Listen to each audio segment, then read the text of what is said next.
그러니까 신앙과 사명이라고 하는 것을 너무 단순화시키면 안 된다는 것입니다. 1세기 성도처럼 살면 되느냐? 그게 아니죠. 종교개혁 시대, 청교도 시대, 대각성 운동의 시대, 여러 부흥의 시대들, 각 시대들마다 훌륭해 보이는 사명과 어떤 시대에 적합한 신앙적인 그런 삶의 방식들이 있었어요. 그런 것들이 있었다고 해도 우리가 지금 그들처럼 산다고 되는 것도 아니라는 것입니다. 가끔 누군가의 이야기를 듣다 보면 너무 지루해서 하품이 나올 때가 있죠. 또 어떤 사람은 비슷한 이야기를 하는데도 불구하고 굉장히 생동감 있게 그 이야기가 다가오는 경우들이 있습니다. 아마 가장 흔한 예가 설교를 들을 때 그런 경험을 했을 텐데요.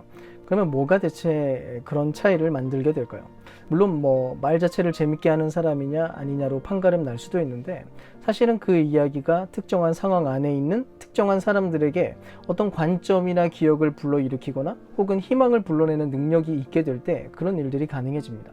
세례 요한이나 예수님이 당시에 주목받는 랍비였던 이유 역시도 그냥 아무 맥락 없는 이야기를 그분들이 하셨다기보다는 그 시대를 살던 유대인들에게 어떤 기억과 또 희망을 주는 메시지를 전했기 때문이었어요. 특히 예수님은 하나님 나라라고 하는 단어를 굉장히 많이 사용하셨습니다. 왜냐? 그때만 해도 하나님 나라에 대한 개념이 굉장히 다양한 모양으로 대립되고 있었고, 그들의 주된 관심사가 바로 하나님 나라였기 때문이에요. 자세히 다 이야기하기에는 시간이 좀 부족하긴 하지만, 어쨌든 그 당시에 존재하던 에세네파, 바리새파, 사두개파 모두 각자의 자기의 방식대로 하나님 나라를 기대하고 그것을 이루어내는 사명들을 확정짓는 그런 상태였던 거죠. 그래서 누군가는 철저하게 율법을 지키고 또 거기에 부합하지 않으면 배제시켜버리고, 또 누군가는 로마의 적대적인 방식으로, 또 누군가는 로마에 편승하는 방식으로. 근데 바로 그런 상황에서 예수님은 그들의 이야기들과 충돌하는 굉장히 충격적인 하나님 나라에 대한 이야기, 그 사명들을 선포하셨던 거예요. 결국 예수님께서 전하셨던 하나님 나라에 대한 그 선포 역시도 그 당시의 상황과 배경 속에서 작동하고 있는 것으로 이해해야 되는 그런 무언가였다는 것입니다. 그래서 바울과 같은 경우는 또 베드로도 마찬가지고 하나님 나라라고 하는 단어를 거의 사용하지 않았어요. 왜? 상황이 이제는 바뀌었거든요. 또 사도 요한 역시도 당시 자기 상황 속에서, 그러니까 박해를 받고 또 영지주의가 굉장히 판을 치던 그 상황에서 생명, 영생, 빛 이런 단어를 쓰는 게 훨씬 효과적으로 여겨졌기 때문에 사도 요한은 그런 단어를 굉장히 많이 사용하고 있는 것을 보게 됩니다. 결국 현재를 살아가고 있는 우리 역시도 다양한 이해와 문제들, 또 여러 감정들이 소용돌이치는 그런 상황 속에서 하나님 나라의 비전을 따라 살기 위해서 이 자리에서 무언가 몸부림을 적절하게 쳐야 된다는 것이죠. 그러니까 한번 생각을 해보세요. 현재 2020년이 된 시점 속에서 교회와 성도의 사명은 과연 무엇이고 하나님 나라의 비전은 대체 뭐가 되어야 하는가? 이 질문을 우리를 해야 된다는 것입니다. 예수님은 예수님 당시에 그 시대와 그 시대를 살던 사람들에게 말을 하셨다면, 이제 우리는 본질을 붙들고 있는 채로 우리 시대, 우리의 시대를 살아가고 있는 사람들을 위해서 이야기를 해야 된다는 것이죠. 그러니까 신앙과 사명이라고 하는 것을 너무 단순화시키면 안 된다는 것입니다. 1세기 성도처럼 살면 되느냐? 그게 아니죠. 종교개혁 시대, 청교도 시대, 대각성 운동의 시대, 여러 부흥의 시대들, 각 시대들마다 훌륭해 보이는 사명과 어떤 시대에 적합한 신앙적인 그런 삶의 방식들이 있었어요. 그런 것들이 있었다고 해도 우리가 지금 그들처럼 산다고 되는 것도 아니라는 것입니다. 코로나 사태를 맞이했다고 해서 패스트가 돌던 중세시대의 성도들과 똑같은 모습으로 그것을 본으로 삼아 살아가는 게 답이겠습니까? 절대로 그럴 수가 없다는 거예요. 모든 것이 비슷하지만 또 사실은 굉장히 많은 부분들이 달라져 있기 때문에 그렇습니다. 의료 기술이나 현대에 주도하고 있는 사상적 흐름이나 또 문화 이런 것들이 전부 다 다르잖아요. 그래서 현재 이 시대 속에서 목사가 뭐고 교회가 무엇이고 성도가 무엇인가에 대한 대답을 단지 1세기 그 시대로 돌아가서 바울처럼 돼야 된다, 베드로처럼 돼야 된다 이런 식으로 이야기할 수도 없다는 것입니다.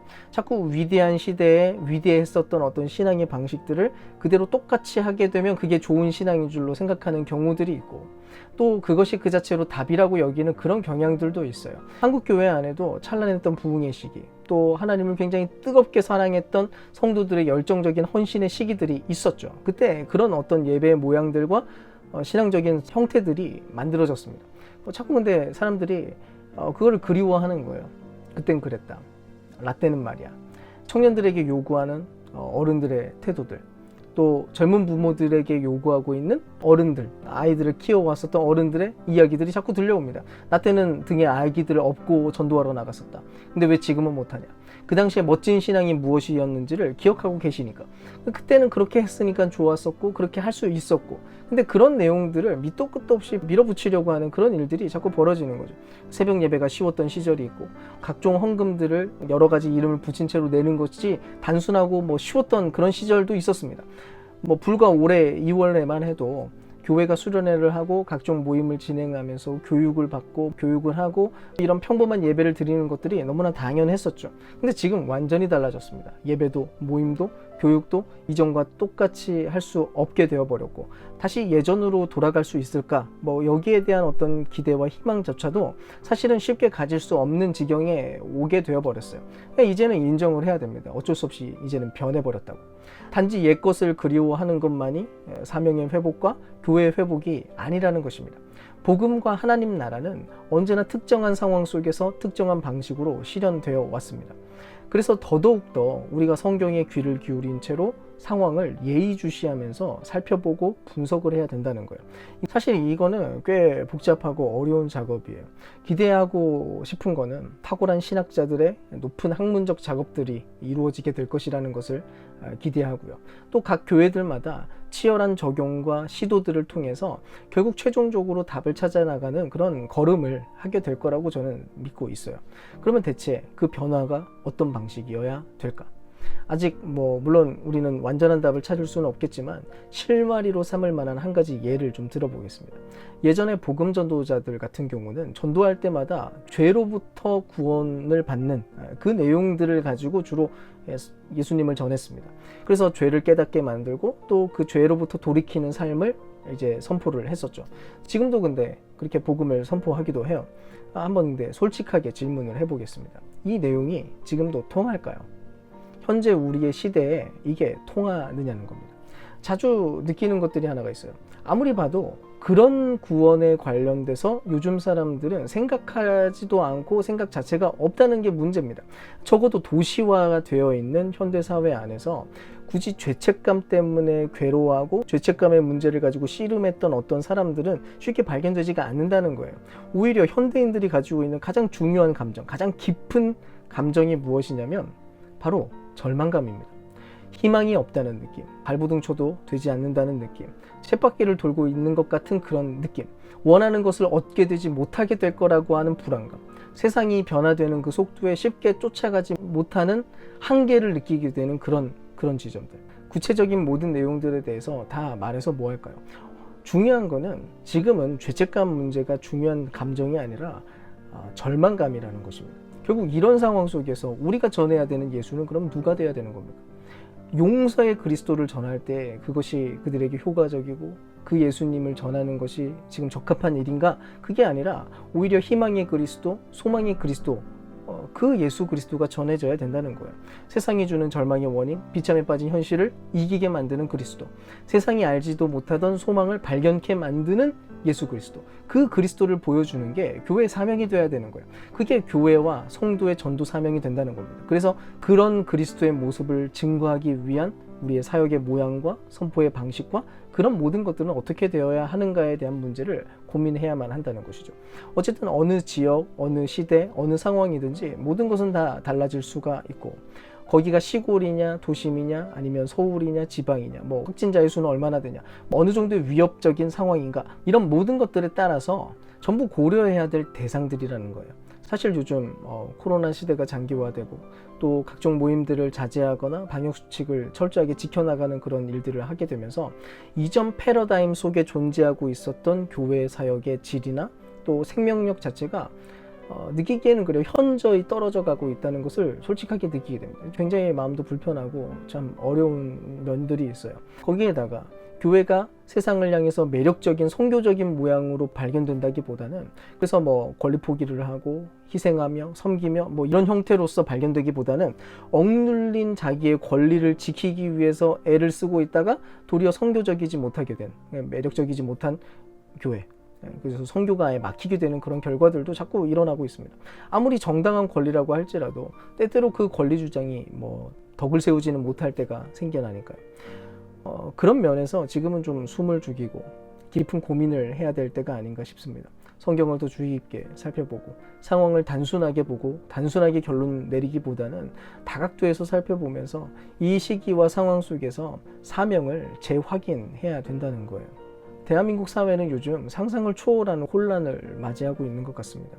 코로나에, 정치적 분열에, 동성애 이슈와 또 차별금지법, 또 서울시장의 죽음. 근데 각종 혼란 속에서 기독교 내부적으로 굉장히 위험하고 잘못된 사명을 붙들고 진행하는 그런 부류들이 자꾸 발견되는 것 같아요. 개인적으로 기독교가 절대로 따르지 말아야 될 가치들을 조금 넓게 표현해서 몇 가지를 좀 이야기를 해보겠습니다. 먼저 폭력적이고 또 날카로운 언어가 남용되거나 존중 없는 비난의 방식을 절대로 사용하면 안 된다는 거예요. 현재의 분노와 폭력의 수위가 사실 너무 높아요. 굳이 예를 들지 않겠습니다. 자칭 기독교인이라고 얘기하면서도 외치는 목소리들과 댓글들이 왜 그렇게도 잔인하고 거친지 도무지 이해할 수 없을 때가 있어요. 설령 교회와 주님을 위한 일이라고 여겨진다고 할지라도 조금이라도 강압이나 폭력이나 어떤 날카로운 그런 언어 이런 것을 사용하려는 유혹에 대해서 우리는 철저하게 거절을 해야 됩니다. 또 두 번째로 세상이 너무 각박하다고 뒤로 물러서는 입장을 취하는 것은 또 곤란하다는 거예요. 아마 악이 점점 더 흥왕하는 상황에서 이 입장은 더 각광받을지 몰라요. 오직 그리스도인하고만 관계를 하려고 하고 기독교의 호의적인 사람들하고만 상대하고 싶어지는 그런 경향들이 계속 생기겠죠. 근데 여러분 그거는 안 되는 겁니다. 자꾸 기독교 회사에만 입사하려고 하고 또 기독교 학교에만 입학시키려고 이런 식으로 하지 말라는 거예요. 그게 물론 안전할 수도 있고 마음도 편할 수는 있을 겁니다. 하지만 우리는 세상이 되지 않으면서 세상 속에 살아야 되는 사명을 갖고 있어요. 하나님 나라의 사명은 참여하는 길이고 또 사랑의 길이고 이웃됨의 길이기 때문에 어쨌든 우리는 그렇게 해야만 합니다. 셋째로 하나님 나라의 사명은 하나님의 뜻을 이루기 위해서 정치 권력을 사용하는 것을 피해야 된다는 것입니다. 제임스 데이비슨 헌터라고 하는 사람이 기독교는 어떻게 세상을 변화시키는가라는 굉장히 훌륭한 책에서 중요한 사항 두 가지를 지적을 해요. 그는 먼저 문화와 세상을 변혁시키는 유일한 방법이 정치 권력을 사용하는 것이라고 설득력 있게 주장을 합니다. 그럼에도 불구하고 우리도 정치 권력을 사용해서 세상을 변화시켜 나가야 되느냐 이 질문에 대해서 그리스도인은 신실한 현존이라고 하는 전략을 사용하는 게 훨씬 현명한 일이라고 주장을 합니다. 자세한 내용은 직접 책을 읽어보기를 추천드리고요. 다만 하나님 나라의 사명이 정치적 잠재력과는 아무 상관없이 문화를 변화시킬 가능성 따위와도 상관없이 사회에 영향을 미칠 수 있을지 없을지에 대해서도 전혀 그 모든 것에 대해서 생각하지 말고 오직 하나님을 믿는 믿음으로 신실한 증인의 삶을 살라고 하는 그 내용이라는 거예요. 저는 여기에 굉장히 깊이 동의합니다. 마지막으로 하나님 나라의 사명은 대항 문화로서 세상과 맞서야 되는 거예요. 스탠리 하우어스는 교회에는 존재 자체만으로도 정치적이라 이렇게 이야기를 하는데요. 우리의 사명이 대한 정치로서 세상에 존재하고 있는 이야기들, 세상에 존재하는 여러 거대한 이야기들에 반박하는 그 내용 그 자체여야 된다는 것입니다. 그래서 해야 될 게 뭐냐면 세상의 이야기에 너무 귀 기울이지 말고 그게 아무리 일리 있어 보이는 말이라고 할지라도 절대로 방심하지 말고 적절하게 그 모든 것들에 대해서 비판적인 자세로 바라보라는 거예요. 특히 유튜브의 다양한 이야기들에 너무 깊이 빠져들지 마시고 무비판적으로 수용도 하지 마시고 한편의 이야기만 듣지도 마시고 언제나 양쪽 입장들을 정확하게 이해하고 팩트가 무엇인지 찾으시고 진리 안에서 그 모든 것들을 분별하는 시도들을 해야 된다는 것입니다. 그럼에도 불구하고 우리는 항상 한쪽으로 치우칠 수 있다는 것을 늘 염두에 두는 겸손한 마음으로 그 일을 해야 됩니다. 우리가 붙들어야 될 것은 좌나 우도 아니고 세상의 담론이나 이런 것들이 아니라 오직 하나님 나라의 이야기이기 때문이에요. 부디 급변하는 세상 한가운데서 정신을 바짝 차리시고 본질을 붙들고 새로운 사명을 수행하는 교회와 또 우리 모두가 되었으면 좋겠습니다. 아직 답을 확정 지을 수는 없겠지만 성령님께서는 여전히 교회를 지키고 계시고 그의 나라를 운행하고 계신다는 그 사실을 우리가 믿으면 우리가 결국 새로운 사명의 자리에 서게 되리라고 확신합니다. 힘냅시다. 화이팅!